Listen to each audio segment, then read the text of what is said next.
There's something powerful attached to being part of something bigger than yourself and that selfless service that's involved.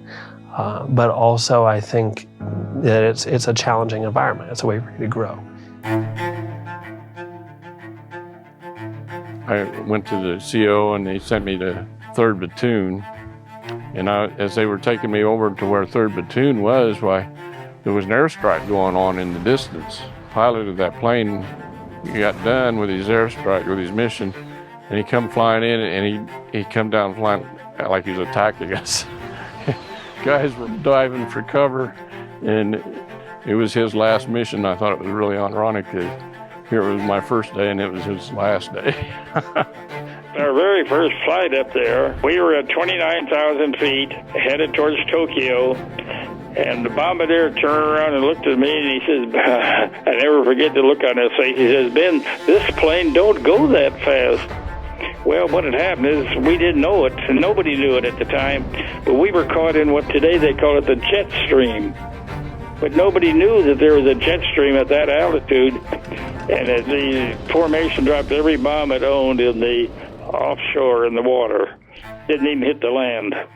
So we get to Saipan, and we're unloaded like about midnight, and I wake up the next morning when the field surgeon comes to my bed. And he looks at me and he says, what part of you are we going to amputate? I says, I'm not aware of any amputation. All I know is I got a bullet in me. He says, get this man out of the amputation ward and put him where he belongs. Then we were informed that we were being attacked by 4 planes and be prepared to abandon ship. 2 of the planes were shot down. The 3rd one we never did find out what happened with that one. The 4th one flew right over our ship, never fired. And then we found out we were in Normandy. They had a reputation for not taking prisoners. That would be the first thing we'd tell any new soldiers that came up there with us. You better watch what you're doing. You don't want to be taken prisoner by these guys or you're dead, man. And they said, don't fire nothing. I said, till you see them. We could hear them all that talking and hollering and all that.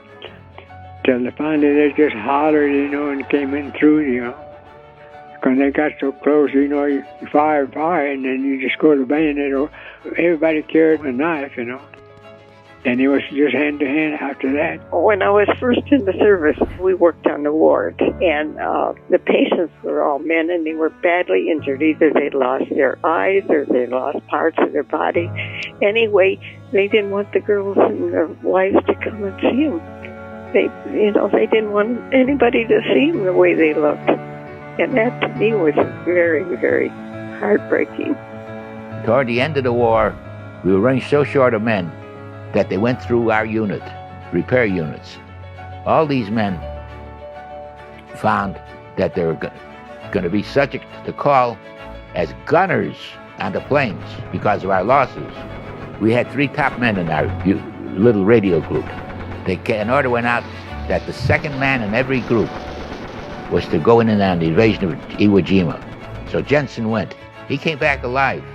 But I'm just saying, that's the fortunes of war. I think World War II brought out a lot of things in people that they didn't even know they were capable of doing, but they did. And everybody worked together very well. It's a way for you to grow, and a way for you to lead, and a way for you to serve at the same time. I feel like that it's a privilege, not just a duty, it's a privilege to be able to help this country. You have to appreciate the history of the United States. You can't love a country without knowing the history of it.